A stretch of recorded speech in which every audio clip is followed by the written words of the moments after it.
Fan 45 here, and today I'll be reviewing Inland Empire, released in 2006, directed by David Lynch and starring Laura Dern, Justin Theroux, and a plethora of others.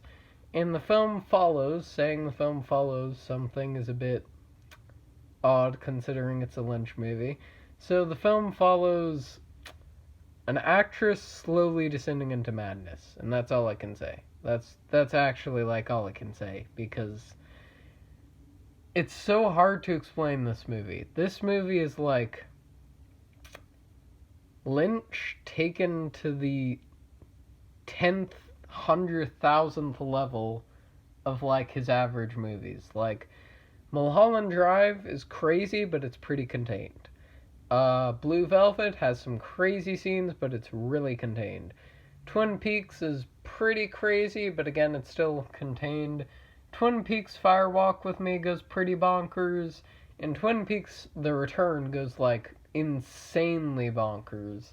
But this is Lynch's craziest work by far. Like, not even a question in my opinion. If you think you've seen a crazy movie, go watch Inland Empire. If you think like previous Lynch stuff is confusing, go watch Inland Empire. Like, it blew my mind when I first saw it, and now I've seen it 2 or 3 times because it's 3 hours. But this film is one of my favorite films ever made. It purely for the reason that there's nothing like it. Not even Jodorowsky, in my opinion, went as crazy as Lynch did here. Like, there's something about this film that just like clicks with me. Like, it's so weird. Like, Naomi Watts plays a bunny rabbit in a sitcom where the house is randomly on fire and you can see the green screen and there are random laugh tracks.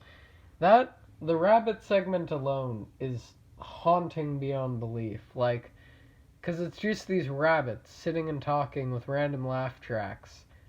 And it's like haunting. Like, once that image is in your head, it's in your head. And then, of course, the final scare. No spoilers, because the final scare really, really should be experienced. The final scare is like one of my favorite scares in like any movie, because it comes out of nowhere. Like, well, that's the main thing about this movie. It all comes out of nowhere. Like, the first half of this movie is like first fourth of this movie, I'll say, because in my opinion it goes in fourths. So the first act of this movie is your average Lynch affair. Everything seems to have a plot and it all seems to be going normal. And then Naomi Watts walks through a doorway. And then we get into Act 2, which is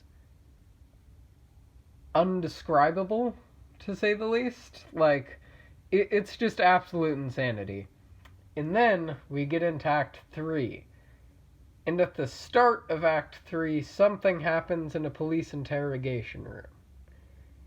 And in that scene, the entire tone of the whole movie flips. Like, it goes from being drama Lynch craziness to like all out brutal insanity. Like, it's hard to describe what exactly goes down in the third act, but like everything pops off. Then the fourth act, it becomes something completely different. And that's all I'm going to say. In the fourth act, there's a moment that literally, like, I had to pause the movie and walk out the first time I saw it and take a walk to fully comprehend what I just saw. Like, that's how crazy Inland Empire is. Like, it's crazy, to say the least. And then visually, it's definitely different from Lynch's other films. This isn't like Mulholland Drive, where there's a straight, clean visual style.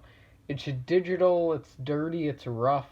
It's like, it's not clean, if that makes sense. Like, it's not like polished, well-made Lynch. It's brutal, digitized Lynch, which is why I like it so much.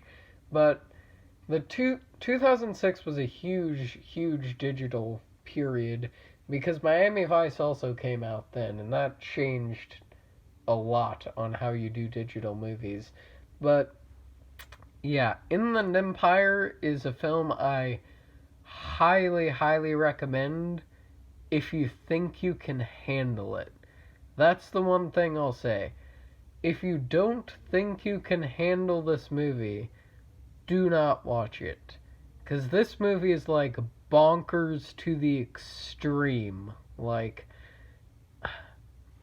if you think, like, again, previous Lynch is insane, this stuff is on another level. Even Twin Peaks The Return, which is insane and horrifying, it might be slightly crazier than this, but this is like Lynch's most bombastic, crazy, off the wall, like, no break type film. So yeah, please watch it, but not if you don't think you can handle it. Again, like, if you don't think you can handle it, avoid it. So yeah, stay safe and have a good day.